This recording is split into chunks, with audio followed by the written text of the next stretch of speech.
இதே மண்ணில் தான் நான் சொன்ன வார்த்தை அது எவ்வளவு எழுத்தை விட பெருசியா, சொன்ன வார்த்தை ரொம்ப முக்கியம்னு நம்புகிற பண்பாடு தான் இந்த மண்ணினுடைய பண்பாடு. வாக்கு கொடுத்துட்டோம்ல அப்படின்னு பெரியவர்கள் பல வீடுகளில் சொல்லுவார்கள். அதற்கு ஒரே ஒரு சாட்சி தான், சொல்லுகிற வாக்குக்கு மனம் மாத்திரம்தான் சாட்சி. அந்த மனம் என்கிற சாட்சியை தாண்டி ஒரு மரத்தையும் இவர்கள் சாட்சியாக்கி இருக்கிறார்கள். இந்த மரமோ அந்த பிள்ளையும் அந்த பொன் குழந்தையும் சகோதரிகளும். இந்த எண்ணெய் எங்கிருந்து வந்ததுன்னு உங்களுக்கு தெரியுமா? இது சங்கப்பாடலில் இருந்து வந்தது. 2000 வருஷ பழமையான ஒரு சங்கப்பாடலில் இந்த கருத்து இருக்கிறது. அந்த பொண்ணு சின்ன குழந்தையா இருக்கும்போது அந்த மரம் அந்த வீட்டில் இருக்கு. அவங்க அம்மா 2 பேரையும் சகோதரிகளாகவே வளர்க்குறாங்க. இந்த மரத்தடிக்கு உட்காந்து வச்சு இந்த பிள்ளைக்கு சாப்பாடு கொடுத்துட்டு அந்த மரத்துக்கு தண்ணி ஊற்றுவாங்க. ஒன்றாவே வளருது ரெண்டும். மரம் படப்படப்படன்னு 20 அடி 30 அடி வளர்ந்துருது. இவ பருவ பெண்ணாக இருக்கிறாள். அந்த வயதிலேயே பொதுவாக வரக்கூடிய காதல் அவளுக்கு வருகிறது. இந்த காதலன் இவளை பார்த்து பேசணும்னு சொல்லி அவன் ரொம்ப தவிக்கிறான். சரியா இடம் இல்லை. இப்போமா சேட் பண்ண முடியுமா, SMS பண்ண முடியுமா? வாய்ப்பே கிடையாது. நேர பார்க்கறதுக்கு ஒரு இடம் இல்லை. கடைசியில் என்ன பண்றான், இந்த மரத்தடியில உட்கார்ந்து அவளோடு பேச வேண்டும் என்று அந்த காதலன் நினைக்கிறான். அந்த பெண் மறுக்கிறாள். நமக்கே சரியா இடம் கிடைக்கல, கிடைச்சதே இந்த ஒரே ஒரு மரத்தடி தான், இதுவும் வேணாம் நீ சொல்றியேன்னு அந்த காதலன் சொல்லுகிற போது, இந்த மரம் என்னுடைய அக்கா, அக்காவுக்கு பக்கத்தில் உட்கார்ந்து காதல் வார்த்தைகளை பேச முடியுமா என்று அவள் கேட்பதாக ஒரு சங்கப்பாடல் இருக்கிறது. ஒரு மரத்தை சகோதரியாக நினைக்கின்ற ஒரு பண்பாட்டிலிருந்து, ஒரு கலாச்சாரத்திலிருந்து ஒரு துளி தமிழின் பல விஷயங்கள் மகாகவி பாரதியிலிருந்து ஆரம்பிக்கின்றது. இந்த மகாகவி பாரதின உடனே என்ன ஞாபகத்துக்கு வருது? இந்த பாரதியில மகாகவி பாரதி என்ற உடனேயே அந்த கண்களிலே இருக்கிற ஒரு ஒளி நம்முடைய ஞாபகத்துக்கு வருகிறது. பாரதியினுடைய எந்த புகைப்படத்தை, ஓவியத்தை விட்டுருங்க, எந்த புகைப்படத்தை நீங்கள் எடுத்துக்கொண்டாலும் 39 வயசு தான் வாழ்ந்திருக்கான். அதுலேயும் நிறைய வறுமை, நோய் எல்லாமே இருந்திருக்கு. ஆனால் எந்த புகைப்படத்திலும் கண்ணிலே ஒரு ஒளி இருக்கும். அந்த ஒளி நமக்கு ஒரு உத்வேகத்தை கொடுக்கும். என்ன உத்வேகம் என்றால், இந்த வாழ்க்கையில் நம்ம பயப்படுறதுக்கு தேவையே இல்லைன்ற ஒரு உத்வேகம். பயப்படுற மாதிரி எதுவுமே கிடையாது. நிமிர்ந்து நில், துணிந்து சொல் என்று சொன்ன அந்த வாசகம் இருக்கிறதே, அது மகாகவி பாரதியினுடைய இன்ஸ்பிரேஷன்ல இருந்து தான் வந்திருக்க முடியும். என்னை பற்றி சொல்லுகிற போதும் சொன்னார்கள், போராடி பல விஷயங்களை வென்றவர் என்று சொன்னார்கள். போராடி வென்றனான்னு தெரியல, மிக மிக மோசமான ஒரு மருத்துவ நெருக்கடியிலிருந்து நான் மீண்டு வந்ததற்கு என்னுடைய போராட்டம் காரணமான்னு எனக்கு தெரியல, மருத்துவர்களினுடைய சிகிச்சை ஒரு காரணம். அதைவிட மிகப்பெரிய காரணம் உங்களை போன்ற லட்சக்கணக்கான சொந்தங்கள் எனக்காக செய்த பிரார்த்தனை. ஒரு நம்பவே முடியாத ஒரு நன்றி என்கின்ற உணர்ச்சியிலே தத்தளித்து நிற்கின்றது என்னுடைய நெஞ்சம். அதற்காகவும் உங்களுக்கு என்னுடைய நன்றிகளை உங்களுடைய பாத கமலங்களில் நான் சமர்ப்பித்துக் கொள்கின்றேன். சார் குறிப்பிடுற போது இங்கே ஒரு பீஷ்மர் இருக்கிறார் என்று சொன்னார்.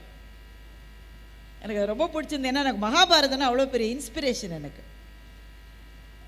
ரொம்ப அழகாக அதை சொன்னார். இளைஞர்கள் சில பேர் முடிச்சிடலான்னு கிளம்புவாங்க. அப்போ ஒரு பெரியவர், இதை இப்படி இப்படி செய்யணும், நீ பாட்டுக்கு ஏன்னாக்கா பலின்னு சொல்லிட்டு அப்படியே இழுத்து போட்டுருவான் அவனை, நல்லா பார்த்து அப்படியே அனுசரித்து செய்யணும்னு. அப்படி டைவர்சிட்டி என்பது அதுதான். டைவர்சிட்டி என்பது ஆண்கள் பெண்கள் இருப்பது மாத்திரம் அல்ல, கொஞ்சம் அனுபவத்தில் பெரியவர்கள், அனுபவத்தில் கொஞ்சம் சிறியவர்கள், பல மதங்களை சார்ந்தவர்கள், பல நம்பிக்கைகளை கொண்டவர்கள், பல மொழிகளை பேசுகிறவர்கள், பல இனங்களை சேர்ந்தவர்கள், அத்தனை பேரையும் இணைத்துத்தான் இப்படிப்பட்ட ஒரு பிரம்மாண்டத்தை அரங்கேற்ற முடியும். அப்படி அரங்கேற்றி இருக்கிற உங்களுக்கு திரும்ப திரும்ப என்னுடைய வியப்பையும் பாராட்டையும் நன்றியையும் அன்பையும் தெரிவித்துக் கொள்கிறேன். சரி, கதை கேளு. நிறைய ஸ்கூல் பிள்ளைங்களாம் வந்திருக்காங்க. ஏப்பா நீங்களா வந்தீங்களா? ஸ்கூலில் கம்பல் பண்ணி அழைச்சிட்டு வந்தாங்களா? பதில் சொல்லவே மாட்டேங்கிறான் பார்த்தீங்களா? நீங்களே வந்தீங்களா?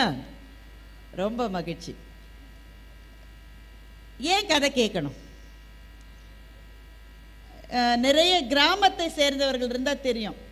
கதை கேளுன்னு ஆரம்பித்து கிராமிய பாடல்கள் நிறைய இருக்கும், எல்லா பகுதியிலும் இருக்கும் தமிழ்நாட்டில். யாருடைய அந்த பகுதியில் யார் பெரிய வீரனோ இல்லை பெரிய ஒரு முன்னணியிலே இருந்து ஏதாவது ஒன்றை செய்தவன் என்றால் அவனுடைய கதையை கேளு அப்படின்னு கதை கேளுன்னு இருக்கும்.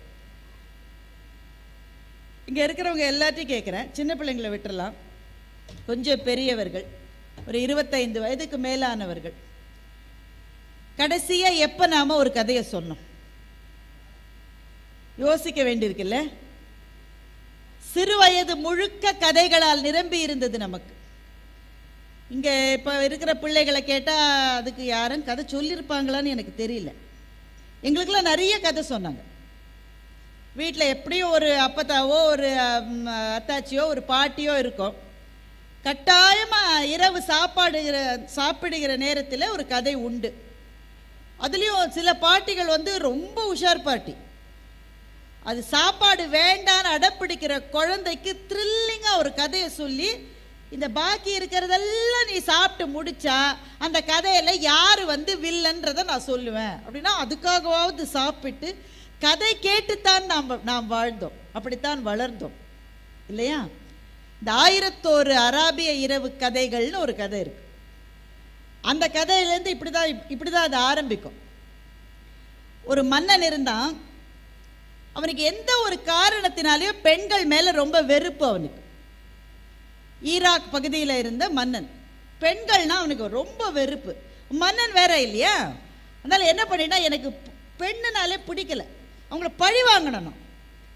இந்த என்ன செய்ய போறேன்னா, ஒவ்வொரு நாளும் ஒரு பெண்ணை நான் திருமணம் செய்ய போறேன். காலையில் எந்திரிச்ச உடனே ஒரு கல்யாணம், ஒவ்வொரு நாளும் அந்த ஆள் புது மாப்பிள்ளை. அடுத்த நாள் காலை அந்த பெண் கொல்லப்படுவாள். இந்த மந்திரிக்கு என்ன வேலைன்னா, அடுத்த மணப்பெண்ணோட ரெடியா இருக்கணும். எவ்வளோலாம் கஷ்டப்பட்டிருக்காங்க பாருங்க அந்த காலத்தில். இந்த அரசனுக்கான மணப்பெண்ணை, தினம் ஒரு மணப்பெண்ணை அந்த மந்திரி கொண்டு வரணும். எப்படி கொடுப்பாங்க? அவங்களுக்கு தான் தெரியல. அடுத்த நாள் காலையில் பொண்ணு சாக போகுதுன்னா எந்த வீட்டில் பொண்ணு கொடுப்பாங்க? இப்போ ஏகப்பட்ட பணத்தை கொடுத்து இல்லை அச்சுறுத்தி தினம் ஒவ்வொரு பொம்பளை பிள்ளையும் அவன் கல்யாணம் பண்ணியிருக்கார் அந்த அரசன். மந்திரிக்கு ஒரு நாள் ஒரு பெண்ணும் கிடைக்கல. எல்லாம் பெண்ணை பெற்றவங்கெல்லாம் குடும்பத்தோடு வேற வேற நாட்டுக்கு ஓடிட்டாங்க. ஒரு பெண் இல்லை ஊரில். ஆனால் பொண்ணை கூட்டிகிட்டு போகலன்னா அரசன் இவருடைய கழுத்தை வெட்டிடுவான். அப்படியே கவலையோடு உட்காந்துருக்காரு. அவருக்கு, அந்த மந்திரிக்கு ஒரு மகள் இருக்கிறார். இந்த மகளை சொன்னார், அப்பா ஏன்ப்பா வருத்தமாக இருக்கீங்க? அம்மா இன்னைக்கு ஒரு பெண்ணும் கிடைக்கலம்மா, அந்த ஆள் என் தலையை எடுத்துருவாம்மா. அந்த பெண்ணு சொன்னா, நான் போய் இன்னைக்கு கல்யாணம் பண்ணிக்கிறேன் உங்கள் அரசன். ஐயோ இல்லைம்மா, காலையில் உன்னை கொன்னுருவான், நீ இறக்கிறத நான் பார்க்க முடியுமாம்மா, நீ உன்னை அனுப்ப மாட்டேன். அந்த பொண்ணு சொன்ன, அப்பா கவலைப்படாதீங்கப்பா, நான் உயிரோட இருக்கேன். இருக்க முடியாத, அந்த ஆள் விட மாட்டானே, காலையில் கொன்னுருவானே உன்னை. பேசும்போது தண்ணி குடிச்சா சரி பரவாயில்ல, இங்கே வச்சுக்கலாமா? மீது எடுத்துக்கிட்டேன். எங்கள் குரல் எதை பிசிறுதா? காலையில் இருக்க விட மாட்டேனேம்மா உன்ன. அப்பா நீங்கள் கவலைப்படாதீங்க, எப்படி இல்லை உங்கள் தலை தானே விழும், அதை நான் பார்க்க முடியுமா? நான் போகிறத உங்களால் பார்க்க முடியாதுன்னா நீங்கள் போகிறத என்னால் எப்படிப்பா பார்க்க முடியும்? நீங்கள் இருங்கப்பா, என்னை கல்யாணம் பண்ணி கொடுங்க, நான் பார்க்குறேன். அந்த பெண்ணு போயிட்டா. அந்த மந்திரி தன்னுடைய மகளுக்கு என்ன போதும்னு அப்படியே பயந்துட்டு இருக்கார். அன்று இரவு அந்த அரசன் தன்னுடைய புது மணப்பெண்ணை சந்திக்கிற போது இவ சொல்கிறா, எப்படி காலையில் என்னை நீங்கள் கொன்னுடுவீங்க, கொஞ்சம் நேரம் இருக்குது, அந்த நேரம் மட்டும் ஒரு கதை சொல்லட்டான்னு கேட்கட்டான். ஒரு கதை சொல்லட்டா சார் அப்படின்னு விஜய் சேதுபதி கேட்பார்ல, அது மாதிரி ஒரு கதை சொல்லட்டான்றா. அவனுக்கு டைம் இருக்குது, இவ கழுத்தை வெட்டுறதுக்கு டைம் இருக்கு இன்னும். சரி சொல்லுன்னா அந்த கதையை சொல்ல ஆரம்பிக்கிறான். அந்த கதையில் ஒரு சுவாரஸ்யமான கட்டம் வருகிறது. அந்த கட்டம் வரும்போது அந்த அரசனுக்கே வந்து படபடப்ப. அப்புறம் என்னாச்சு? விடிஞ்சிருச்சு, நீங்கள் என்னை கொல்ல போறீங்க, இப்போ சொல்ல முடியாது. ஐயோ இல்லை, அதை நீ சொல்லிடு, அப்புறம் உன் கழுத்தை வெட்டுற முடியாது. நான் அவ்வளோ ஏமாந்தாளுன்னு நினச்சிய நீ?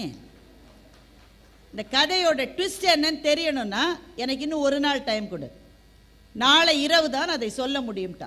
ஸோ இவன் என்ன பண்ணா, மரண தண்டனையை ஒரு நாளைக்கு தள்ளி போட்டான்.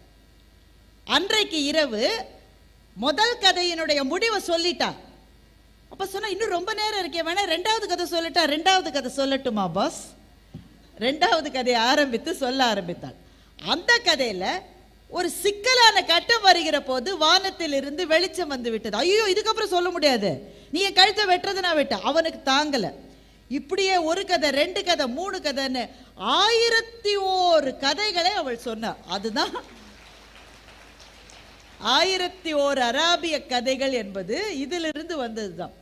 அந்த கடைசி நாள் அவளால் அதை நீட்ட முடியவில்லை. இந்த சொல்லி முடிக்க வேண்டிய கட்டம் வந்தது. கதையை சொல்லிட்டா. சொன்னா, நான் முதல் நாளே இறந்திருக்க வேண்டியவர். எங்க அப்பா அழுதாரு. நான் இருந்தாலும் என்னுடைய கதைகளின் மீது எனக்கு நம்பிக்கை இருக்கிற காரணத்தினாலே நான் இவ்வளோ 1000 இரவுகளை தாண்டியாச்சு. இனி நான் இறந்தா பரவாயில்ல. அந்த மன்னன் சொன்னான், இவ்வளவு நாள் நீ சொன்ன கதைகளில் இருந்து எனக்கு ஒன்று தெரிந்தது. பெண்களை வெறுத்த நான் ஒரு அடிமுட்டாள் என்பதை எனக்கு நீ புரிய வைத்து விட்டாய். அதனால என்னுடைய எண்ணத்தையும் நான் மாற்றிக்கொள்கிறேன். நீ என்னுடைய மனைவியாக காலம் அனுமதிக்கிற வரை நீ வாழ வேண்டும் என்று சொன்னான். நண்பர்களே, இப்படித்தான் கதைகள் இந்த மண்ணிலிருந்து பிறந்தன. எல்லா மண்ணிலிருந்து, இது அரேபிய மண்ணிலிருந்து பிறந்தது. நம்முடைய மண்ணுக்கு இதை போல கதைகள் இருக்கும்.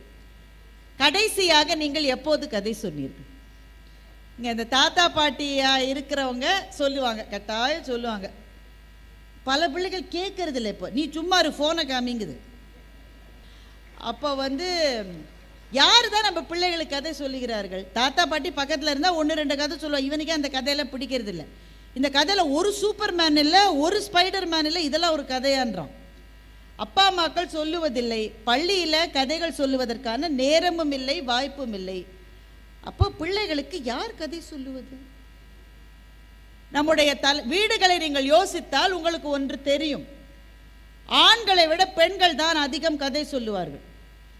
கதை விடுறத நான் சொல்லல, அதை ஆண்கள் தான் அதிகமாக செய்வாங்க. கதை விடுறது வேற, கதை சொல்றது வேற. கதை சொல்லுவதை பெண்கள் தான். நம்ம நீங்க கேட்ட எந்த கதையும் உங்கள் வீட்டில் யாரோ ஒரு பெண் தான் அதை சொல்லியிருப்பாங்க. தாயோ பாட்டியோ அத்தையோ சித்தியோ பெரியம்மாவோ தான் அந்த கதையை சொல்லியிருப்பாங்க. நான் சென்னையிலே திருவல்லிக்கேணி என்ற பகுதியில் தான் நாங்கள் வசித்தோம். ஒரு குறுகிய காம்பவுண்டுக்குள்ள 3 வீடு இருக்கும்.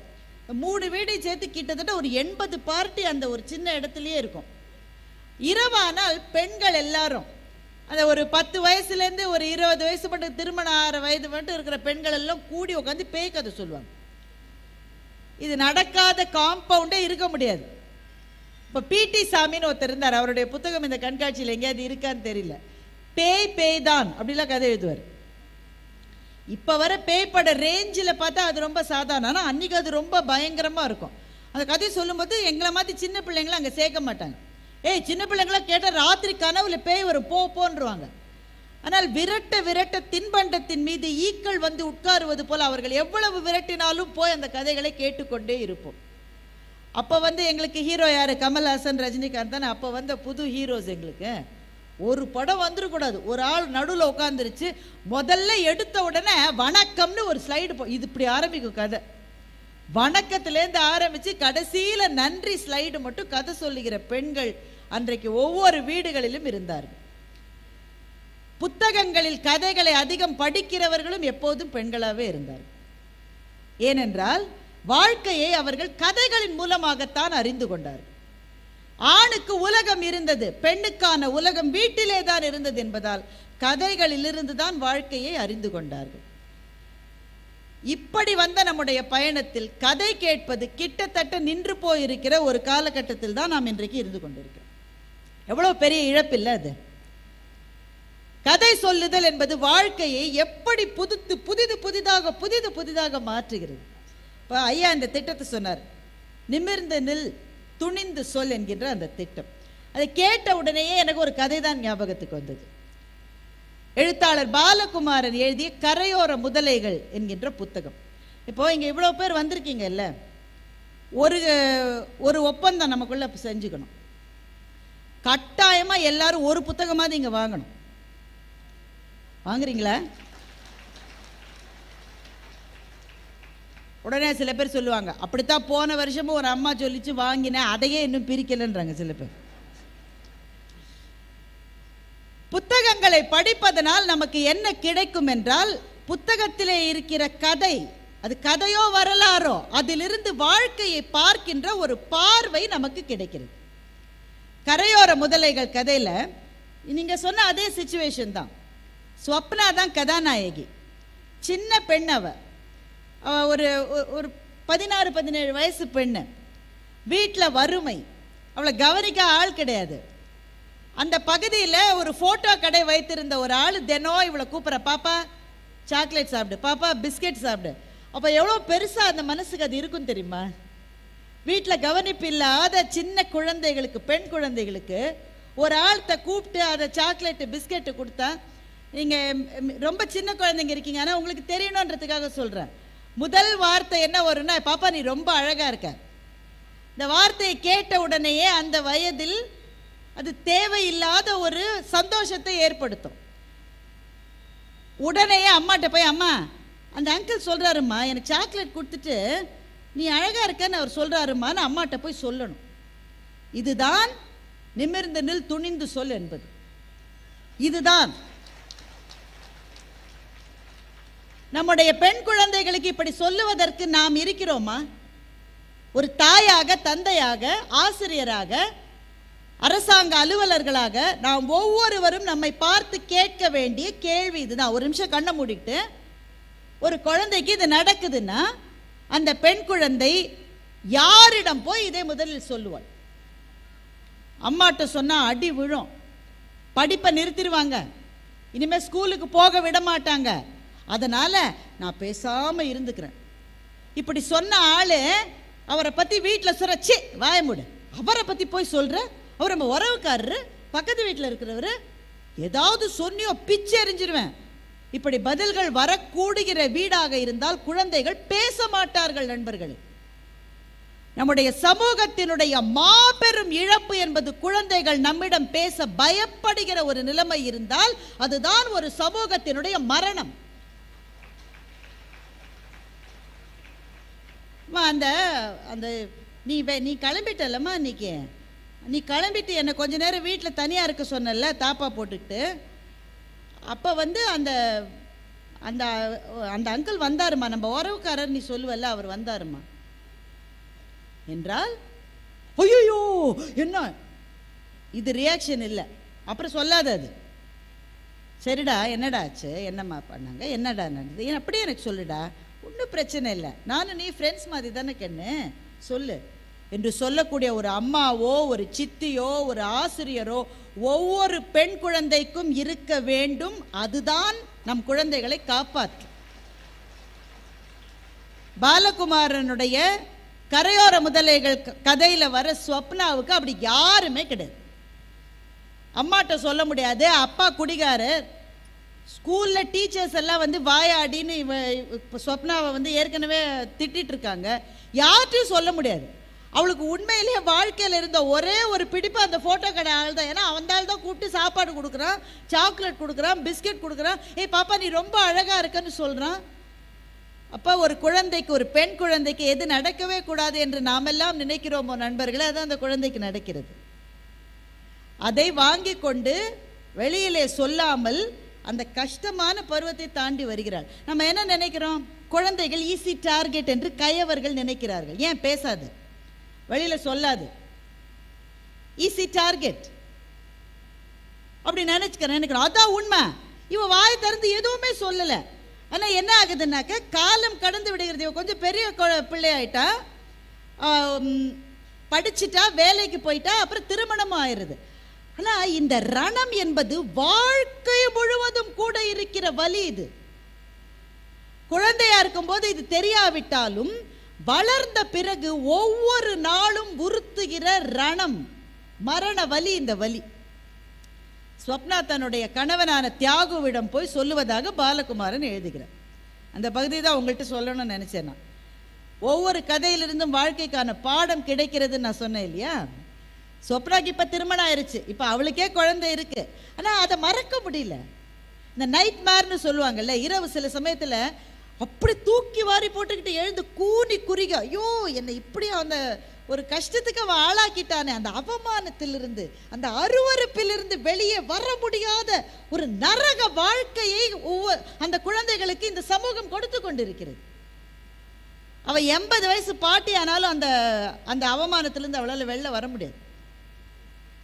தன்னுடைய கணவன்கிட்ட சொல்றா, அவ ரொம்ப அதிர்ஷ்டசாலி. இதை சொல்லுகிற மாதிரி ஒரு கணவன் கிடைப்பது எவ்வளவு பெரிய அதிர்ஷ்டம்னு யோசிச்சு பாருங்களேன். கணவன் கிட்ட போய் சொல்றா, தியாகு என்னால் இதை மறக்க முடியல, இதில் வெளியில வர முடியல. அப்போ தியாகு என்கிற அந்த கதாநாயகன் அவள்கிட்ட சொல்றான். அதுதான் அந்த கதையில் இருக்கிற மைய புள்ளி. ஒரு பாசுரத்தை சொல்றான், ஆழ்வார் பாசுரம்.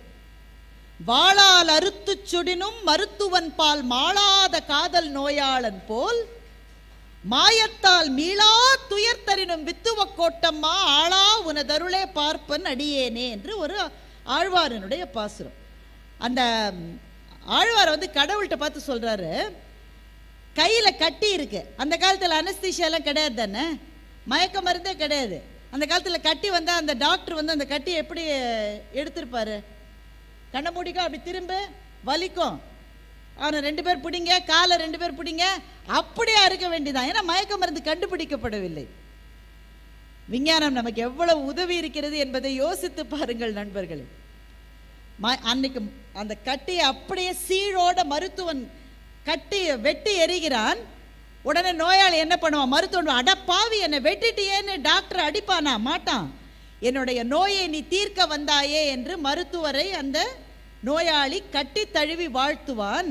அப்படி கடவுளே நீ எனக்கு கஷ்டங்களையே தந்தாலும் நான் உன்னை வாழ்த்துவேன் என்பது ஆழ்வாரினுடைய பாடல். இந்த பாடலை தியாகு ஸ்வப்னாட்ட சொல்லிட்டு, ஸ்வப்னா, வாழ்க்கை என்பது ஒரு மருத்துவன் மாதிரி.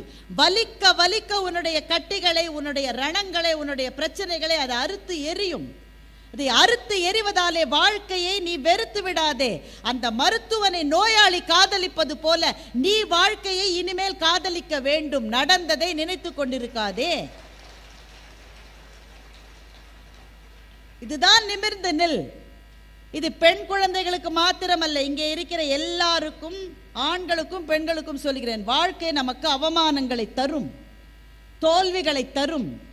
நல்லா போயிட்டே இருக்கிறப்ப டொம்முன்னு கீழே விழுந்துருவோம். யாரு பிடிச்சி தள்ளினானே தெரியாது. கடைசி மட்டும் எவன் கை தூக்கி விட்டுறதா வந்து நிக்கிறானோ அவன் தான் தள்ளி விட்டுருக்கான், அதுவே நமக்கு தெரியாது. பின்னாடி நிக்கிறவன் தள்ளி விடுறான். அவமானங்கள், வேதனைகள் இவ்வளவும் இருக்கிற போது இந்த வாழ்க்கையே வேணான்னு தோணுது இல்ல? ரொம்ப குறிப்பா அந்த இளமையிலே 10 பருவத்தில் அது ரொம்ப தோணும். நான் போயிட்டாதான் என்னை பத்தி இவங்களுக்கெல்லாம் தெரியும் என்ற ஒரு வெறி வரும். நம்முடைய ஊடகங்கள், நண்பர்களை நான் இதை சொல்லுவதற்காக மன்னித்துக் கொள்ளுங்கள், தற்கொலைகளை குளோரிஃபை பண்ணுவது நம்முடைய ஊடகங்கள். தற்கொலைகளை பற்றி திரும்ப திரும்ப திரும்ப திரும்ப காட்டுகிற போது 10 பருவத்தில் இருக்கிற குழந்தைகளுக்கு அதுவே ஒரு இன்ஸ்பிரேஷனா இருக்கு. தற்கொலைகளை நம்ம குளோரிஃபை பண்ணக்கூடாது. நம்ம பிள்ளைகள்கிட்ட நம்ம சொன்னோம், என்னடா அது கீழே விழுந்துட்டு அவ்வளோதானே, எந்திரிச்சு நில்லு, எந்திரிச்சு நில்லு, பார்க்கலாம். வாழ்க்கை நமக்கு அவமானங்களை தருகிறது என்றால் வாழ்க்கை ஒரு அறுவை சிகிச்சை மருத்துவன்.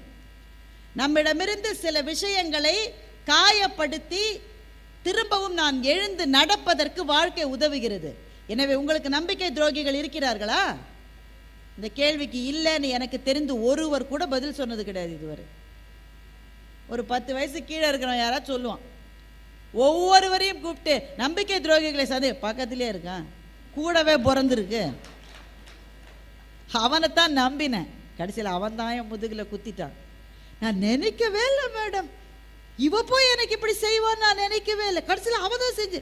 இந்த கதை இங்கே யாருக்கு இல்லை, எல்லாருடைய கதை இதே கதை தான். நம்பிக்கை துரோகிகளை சந்திக்கும் போது திரும்ப பார்க்கும்போது எப்படி இருக்கும் உங்களுக்கு? எப்படி இருக்கும் உங்களுக்கு? தூக்கிடலாமா? அப்படி நினைக்காதீங்க. துரோகிகள், நம்பிக்கை துரோகிகளை பார்க்கிற போது நீ என்னுடைய குரு என்று மனத்துக்குள் அவர்களை வணங்கிக் கொள்ளுங்கள். இந்த மேடம் என்ன பேசுது?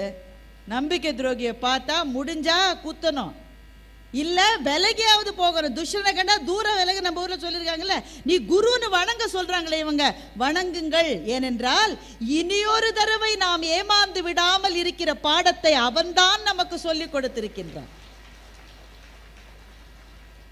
ரெண்டாவது முறை ஏமாந்துட்டேனாக்கா டூ பேட், உங்களை யாராலையும் காப்பாற்ற முடியாது.